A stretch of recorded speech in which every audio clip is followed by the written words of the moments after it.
यहाँ cover fire का दौर करने की शुरू करने की जरूरत है क्या? नहीं, देवेंद्र फडणवीस को मैं कवर फायर नहीं कहता। देवेंद्र फडणवीस के पास अधिकार है कि वो भी अपनी बात कहे। हाँ, वो ठीक है, मैं उसको डिनाई नहीं कर रहा हूं, नहीं, पर सवाल इसी से पूछे जिसको जा रहे हम हैं, समझ रहे हैं कि इलेक्शन कमीशन का जवाब दे रहे हैं, तो देवेंद्र फडणवीस इलेक्शन कमीशन का जवाब नहीं दे रहे ना, वो अपनी बात रख रहे हैं। एक जैसे आज हम बहस कर रहे हैं, तो हम किसकी बहस कर रहे हैं? देवेंद्र फडणवीस का कवर फायर है हम, या राहुल गांधी का कवर फायर है? हम किसी का नहीं है, हम अपनी बात कर रहे हैं। ऐसे देवेंद्र फडणवीस ने की। देवेंद्र फडणवीस हमारी और देवेंद्र फडणवीस की मुद्दा क्या है?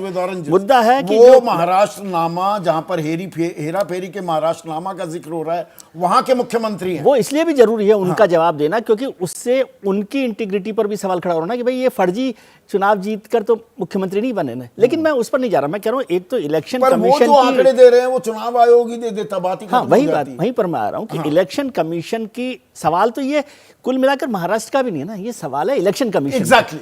तो इलेक्शन कमीशन की इंटीग्रिटी पर सवाल है, तो इलेक्शन कमीशन को जवाब देना चाहिए।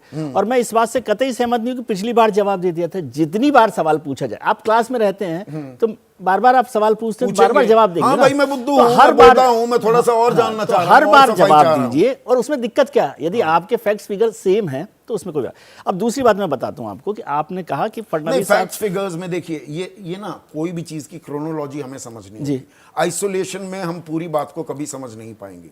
ये जो वोटर टर्नआउट है, इसका एक अतीत भी है और ज्यादा पुराना नहीं। लोकसभा चुनाव आप, मैं, हम सब यहीं बैठकर चर्चा करते थे।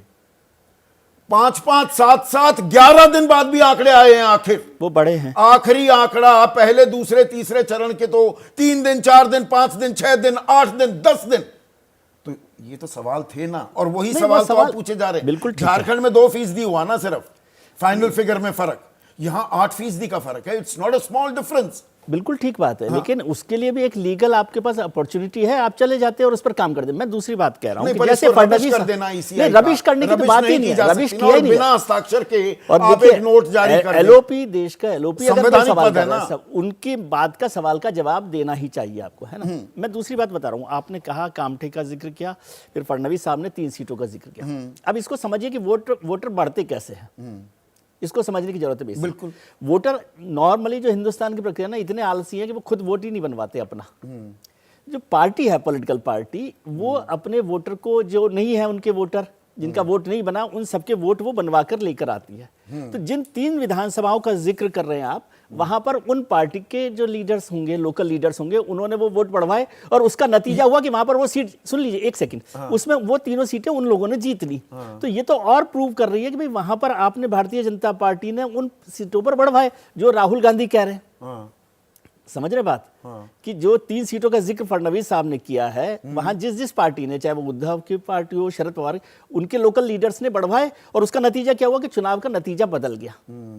ठीक है, तो भारतीय जनता पार्टी, ये दरअसल भारतीय जनता पार्टी का भी तो वही हुआ ना कि उन्होंने पर जो इसमें वोट एक और बात, यहां पर चुनाव आयोग ये दावा कर रहा है कि जो असेंबली, जो विधानसभा चुनाव हुए, उसमें 1,03,727 बूथ लेवल एजेंट थे और कांग्रेस के 27,099 थे। इन सभी को जो वोटर लिस्ट थी उसकी कॉपी तो दी गई। हाँ, वो ठीक है ना, लेकिन उससे नहीं पता पड़ता ना। देखिए, एक और बहस हुई अभी, आपने जिस पर बहस नहीं की कि इलेक्शन कमीशन के एक रूल्स में है कि जब आपको कंप्लेंट होती है तो आप 24 घंटे के भीतर बता दें।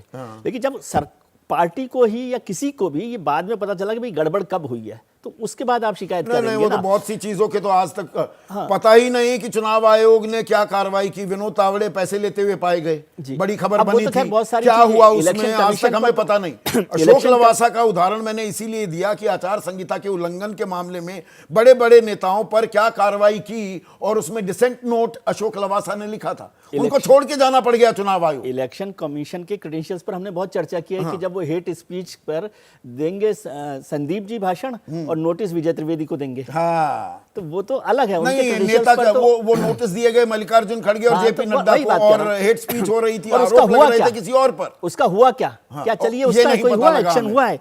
तो वो मुद्दा है। और मैं बार बार कहता हूं कि डेमोक्रेसी हमारी तभी मजबूत है जब हर सवाल का जवाब दिया जाए। नहीं, पर हर सवाल का बार बार नहीं होने चाहिए ना, कि वो चर्चा में चुरा लिया इनका आइडिया राकेश भाई का। हम शो से पहले डिस्कस कर रहे थे, ये कहने वाले थे, मैं पहले ही कह रहा हूं कि जैसे एंकर कहते हैं ना कि वक्त है एक छोटे से ब्रेक का, मिलते हैं ब्रेक के बाद।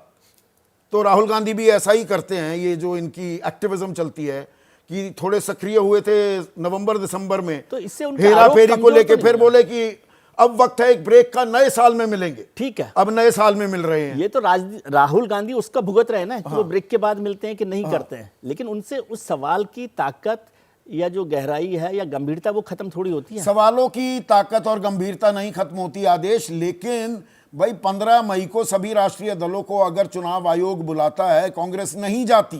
24 दिसंबर 2024 को कांग्रेस गई थी, सारे तथ्य सामने पेश किए गए, उसमें राहुल वहां नहीं थे। चुनाव आयोग तो राहुल से कह रहा है भाई अपने नेताओं से पूछो, हमने सब कुछ बता दिया था उन्हें।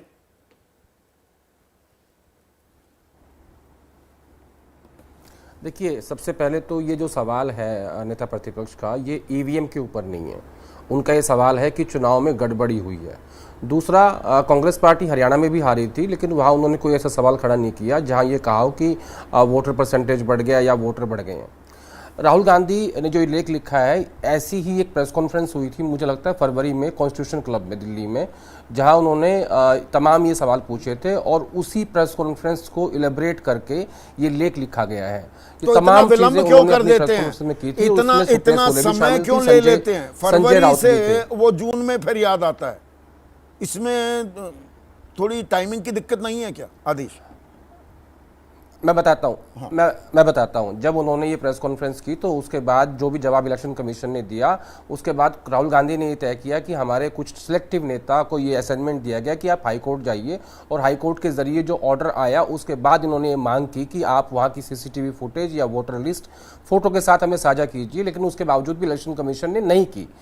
इस प्रक्रिया में समय लगा कि जब आपने प्रेस कॉन्फ्रेंस की, फिर आप हाई कोर्ट गए, फिर हाई कोर्ट के बाद आपको, ऐसा तो है नहीं कि आपके 1 तारीख में आपको सब फैसला हाई कोर्ट दे देगा, तो उस प्रक्रिया में समय लगा। उसके बाद जब आप उससे सेटिस्फाई नहीं हुए तो इसमें 2 नई बातें हैं कि जो हाई कोर्ट ने कहा उसका भी जवाब सेटिस्फैक्ट्री नहीं है, इसलिए समय लगा, और इसलिए अब ये लेख लिखा गया है जिसमें राहुल गांधी ये सवाल पूछ रहे हैं कि भैया ये लगभग 8% का वोट शेयर कैसे बढ़ गया, ये वोटों की संख्या कैसे बढ़ गई, और ये कैसे संभव है कि जो फर्स्ट टाइम वोटर है वो 3 गुना 4 गुना 3 महीने में बढ़ सकते हैं। 2009 में भी हुआ। कामठी विधानसभा क्षेत्र मैं जाऊंगा ही नहीं, मैं 1 सेकंड मैं जा रहा हूं ना। कामठी विधानसभा क्षेत्र की बात कर रहे हैं, 1 सेकंड आदेश। तो माधावाणी और श्रीरामपुर का उदाहरण दे रहे हैं देवेंद्र फडणवीस। अब ये सही है या नहीं? कांग्रेस को इस पर रिस्पॉन्ड करना चाहिए ना? मुझे लगता है कांग्रेस और बीजेपी से ज्यादा इसको इलेक्शन कमीशन को रिस्पॉन्ड करना चाहिए। जो आपने कल जवाब दिया है, जो कांग्रेस पार्टी को भेजा, राहुल गांधी को भेजा, वो सेटिस्फैक्टरी नहीं लगता, क्योंकि मुझे लगता है कि इलेक्शन कमीशन की क्रेडिबिलिटी इस देश में सबसे ज्यादा महत्वपूर्ण है बनस्पत इसके कि हम राहुल गांधी या देवेंद्र फडणवीस की बात करें, क्योंकि इस देश का भरोसा है इलेक्शन कमीशन। लोगों को भरोसा है कि ये जो संस्थान है ये इस देश में फेयर चुनाव कराएगी। तो मुझे लगता है कि उसको रिस्टोर करने के लिए आप देखिए कि 40% वोट शेयर है बीजेपी का, 60% लोगों ने विपक्ष को वोट दिया है, तो कम से कम उनको भरोसा दिलाने के लिए आप ये इस बात को पुख्ता कीजिए, चाहे आपको जितने मर्जी जवाब देने पड़े, कि आपके ऊपर जो सवाल उठे हैं ना उसके सेटिस्फैक्टरी जवाब दीजिए।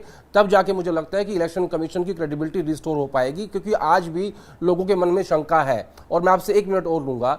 राहुल गांधी जो बार बार ये बात कह रहे हैं ना, बेसिकली वो ये परसेप्शन और एक नैरेटिव क्रिएट करना चाहते हैं जनता के बीच में, उनको मैसेज देना चाहते हैं कि देखिए ये जो है ना, ये जो जीत है, ये बीजेपी जो है ये इस तरीके से भी जीत सकती है चुनाव आयोग की हेल्प से। तो अगर आप मान लीजिए कि 10 लोगों के दिमाग में भी ये सवाल उत्पन्न होता है, तो आपके इलेक्शन कमीशन के प्रति दूसरा सवाल उठता है। ये सवाल तो उत्पन्न होगा 10 लोगों में, बाकी लोगों में राकेश का सवाल ये नहीं होगा भेड़िया आया कर रहे हैं, किसी यानी बिल्ली खंबा नोचे, अभी से ही सरेंडर कर दिया। नरेंद्र के सरेंडर का बात कर रहे थे, यहाँ पर ये चुनावी बवंडर के बीच खुद सरेंडर कर रहे हैं क्या राहुल गांधी?